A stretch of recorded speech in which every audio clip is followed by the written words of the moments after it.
देश के मुसलमानों को एक धन्यवाद भी देना चाहता हूं, क्योंकि जब उत्तर प्रदेश में कहा गया कि कुंभ में कोई मुसलमान नहीं आएगा, तो मैं सबसे पहले हनुमानगढ़ी पर मैंने प्रसाद चढ़ाया कि बहुत बढ़िया है, मुसलमानों की एंट्री बंद।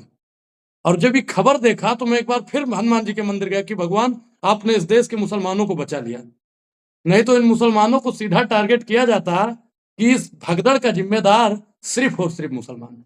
उर्दू मुल्ला बनाता है, उर्दू कठमुल्ला बनाता है। ये तमाम बातें योगी आदित्यनाथ जो कि उत्तर प्रदेश के मुख्यमंत्री है वो कहते हैं, और वो भी उस वक्त कहते हैं जब एक तरफ प्रधानमंत्री मोदी जो है दुबई और सऊदी के शेखों से जो है गले मिलते हैं, हाथ चूमते हैं, दूसरी तरफ योगी आदित्यनाथ इस तरह की भाषा का प्रयोग जो है सदन में करते हैं। हमने देखा है दानिश अली के साथ किस तरीके से संसद में हुआ। उसके बाद लगा था कि बीजेपी जो है इस पर कार्रवाई करने का काम करेगी, लेकिन देखिए अब सांसद के बाद खुद मुख्यमंत्री और बीजेपी के दूसरे नंबर के चेहरा जो है इतना बड़ा बयान दे रहे हैं, मुसलमानों को जो है कठमुल्ला कह रहे हैं। हमारे साथ बातचीत करने के लिए अनुराग ओझा है, जिनका ताल्लुक गोंडा से है, और मीडिया के सामने आप इनको देखते होंगे, अक्सर बड़ी बेबाकी से बात को रखते हैं। अनुराग ओझा, पीआरबी पे आपका बहुत बहुत स्वागत है।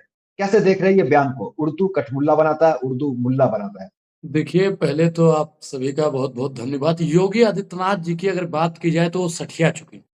जिस प्रकार से दानिश अली को रमेश बिधूड़ी ने मुल्ला कठमुल्ला कई शब्दों से नवाजा, उसी लहजे को अब उत्तर प्रदेश की विधानसभा में नवाजा जा रहा है। आप बताइए कि योगी आदित्यनाथ जी को सिर्फ हिंदुओं ने नहीं चुना है, उनको मुसलमानों ने भी वोट दिया, लेकिन उनके जब मुंह से ऐसे अल्फाज निकलते हैं, आप बताइए उर्दू पढ़ के कोई कठमुल्ला बनता है?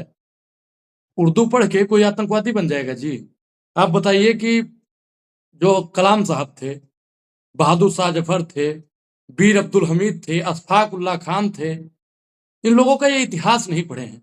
मैं बार बार बीजेपी के तमाम उन लोगों को कहना चाहता हूं कि आप पहले मुसलमानों का इतिहास पढ़िए, आप पहले उर्दू को पढ़िए, उसके बाद में आप तय कीजिए कि उर्दू पढ़ने से कठमुल्ला बनता है या देशभक्त बनता है।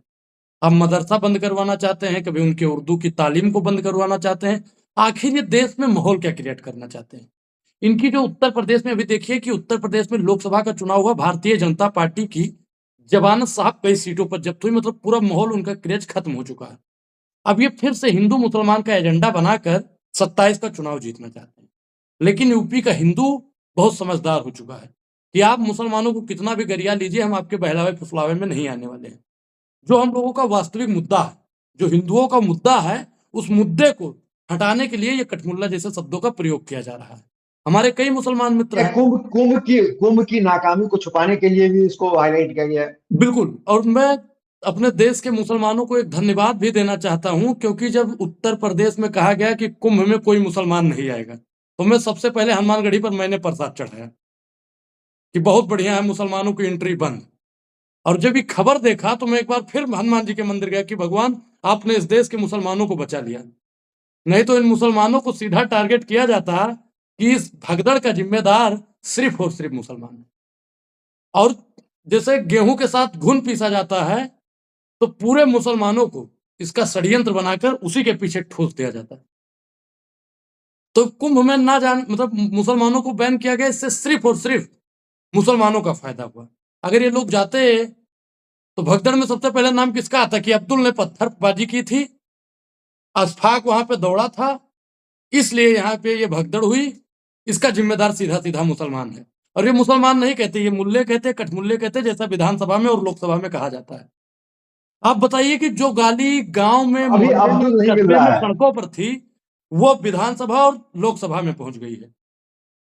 तत्काल उत्तर मतलब प्रदेश आप के ये कह रहे हैं मुख्यमंत्री कि को तत्काल उत्तर भारतीय प्रदेश के जनता मुख्यमंत्री पार्टी को के जो इस्तीफा नेता देना है। चाहिए और हमारे देश के मुसलमानों से माफी मांगनी चाहिए, क्योंकि कठमुल्ला जैसे शब्दों से नवाजना संवैधानिक पद पर बैठे हुए लोगों को शोभा नहीं देता है। आप कोई आप सड़क ये कह छाप रहे हैं कि लोग तो है भारतीय नहीं। जनता पार्टी के आप सड़क मुख्यमंत्री जो है वो सड़क छाप की भाषा, सड़कों की भाषा जो लोग आमतौर पे करते हुए देखे जाते हैं वो भाषा इस्तेमाल कर रही होगी जी। वही मैं बता रहा हूँ कि आप कोई सड़क छाप लोग नहीं है। मैं तो आपसे कहना चाहता हूँ बार बार, आप उत्तर प्रदेश का सिंहासन छोड़िए, आप कठमुल्ला कहिए, मुल्ला कहिए, जैसे शब्दों से आप नवाजना चाहे नवाजिए, फिर हम लोग बताएंगे कि कैसे किस शब्दों का संबोधित किया जाता है। देखिए, सत्ता का जो नशा होता है वो शराब से भी हानिकारक होता है, और कुछ लोगों का सत्ता का नशा हो चुका है। और वो जैसे 32 दांत के बीच में जिह्वा बेचारी फड़फड़ाती है, सिर्फ सिर्फ मुसलमान अपने आप को कुछ कर नहीं पाता है, बोलना तो बहुत कुछ चाहता है, लेकिन उनकी भाषा में कहा जाए तो कठमुल्ला है, और उनकी भाषा में कहा जाए तो मुल्ला और आतंकवादी है। आखिर क्यों साहब? अगर आप मुसलमानों को मुल्ला कहते हैं, कठमुल्ला कहते हैं, तो आपको एपीजे अब्दुल कलाम साहब को भी कहना पड़ेगा। अगर आप मुसलमानों को देशद्रोही, आतंकवादी कहते हैं, तो अशफाक उल्लाह को भी कहना पड़ेगा।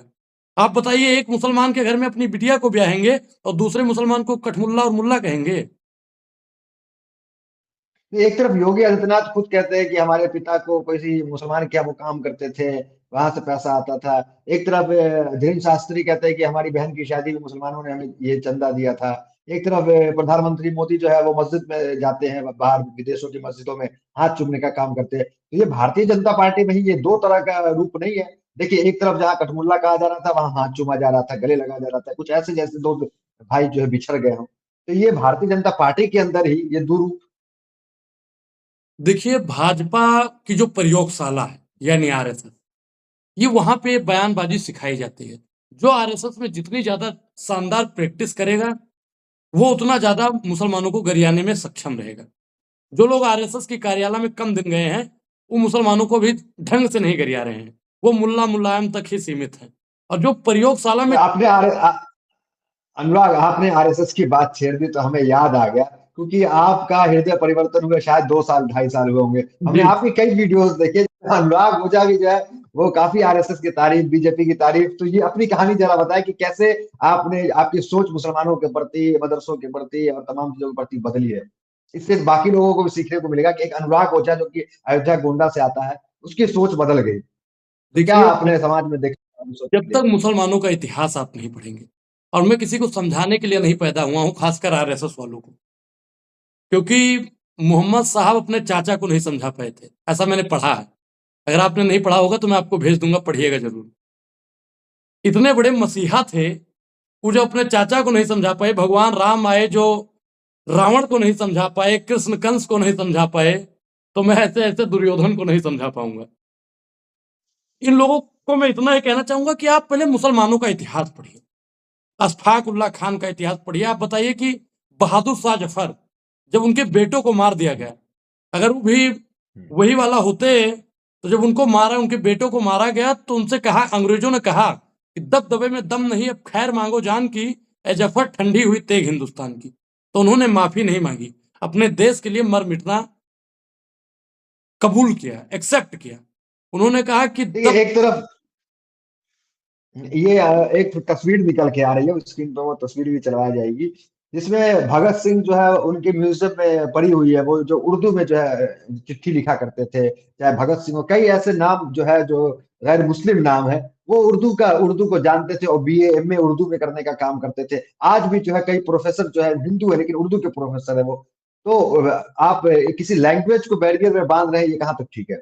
देखिए, क्योंकि सरासर उर्दू तो गलत है। भारत की भाषा एक है। हमारे मित्र हैं, ब्राह्मण हैं, और उनके पिताजी ने उर्दू से पीएचडी कर रखी है। पीएचडी समझते हैं ना? भाजपा वालों में तो कोई पीएचडी बता भी नहीं पाएगा पीएचडी होता क्या है। तो देखिए, उन्होंने पढ़, और हिंदू है, ब्राह्मण, सनातनी आदमी है, भगवान को मानने वाले हैं, किसी मदरसे से उन्होंने पढ़ाई नहीं की है। ये सीधा सीधा टारगेट करके मुसलमानों को बदनाम करके, मुल्ला कठमुल्ला बोल के संवैधानिक पद का हनन कर रहे हैं। और उत्तर प्रदेश के सिंहासन से इनको तत्काल इस्तीफा देना चाहिए, क्योंकि इस्तीफे की मांग करते हैं आप? बिल्कुल इस्तीफा होना चाहिए। क्योंकि आप बताइए कि ये जो कुर्सी है, लोकतंत्र की कुर्सी है, जनता ने आपको चुन कर भेजा है। और अगर आज आपने कठमुल्ला बोला है, तो कल आप पंडितों को भी उल्टा सीधा शब्द से नवाजेंगे, इसमें आप देर लगाने वाले नहीं है। ब्राह्मण इनका पूर्णतः विरोध करता है। अगर ब्राह्मणों को विरोध सड़क विरोध पर करते उतरना हैं। पड़ेगा, तो भी ब्राह्मण कठमुल्ला जैसे शब्दों का विरोध करता है, करता था और करता रहेगा। और उत्तर प्रदेश के मुख्यमंत्री ठीक का है। इस्तीफा मांगेगा। एक आपने देखा होगा प्रयागराज इलाहाबाद के मुसलमानों ने किस तरीके से कुंभ के भगदड़ में जब अपने कुंभ घर की भगदड़ दरवाजे हुई, मस्जिदों आपने को देखा तोड़ने होगा, का काम किया। मदरसे खोल दिए गए, मस्जिद खोल दी गई। मुसलमानों ने अपने घर से खाने का सामान उपलब्ध करवाया, अपना चद्दर दिया, अपना कंबल दिया। और आपको पता होगा, भारतीय जनता पार्टी का लोग क्या कहता है कि मुसलमान खाने में पेशाब कर देता है, फल को चाट के देता है, पानी में थूक देता है। ये भाजपा वालों का ही बयान होता है। एक हमारे मित्र थे, कांग्रेस में पहले थे, भाजपा ज्वाइन कर लिए, उनका खुद का ये बयान है। ठीक है, बहुत बहुत शुक्रिया अनुराग ओझा, जी, आपसे हमसे धन्यवाद। जुड़े। और आपसे कि वो महाकुंभ आप गए थे, कैसा रहा एक्सपीरियंस? देखिए, खैर महाकुंभ की वहां व्यवस्था व्यवस्था की अगर बात की जाए तो उनकी फाइलों में सिर्फ गांव का मौसम गुलाबी है, मगर यह आंकड़ा झूठा है और ये दावा किताबी है। अगर मैं भी अडानी और अंबानी कितना अमीर होता तो मेरे लिए भी वीवीआईपी सुविधा होती। वहां अमीर गरीब का फासला दिखा आपको। बिल्कुल, वहां पे एक खाई है, गरीब और अमीर की खाई।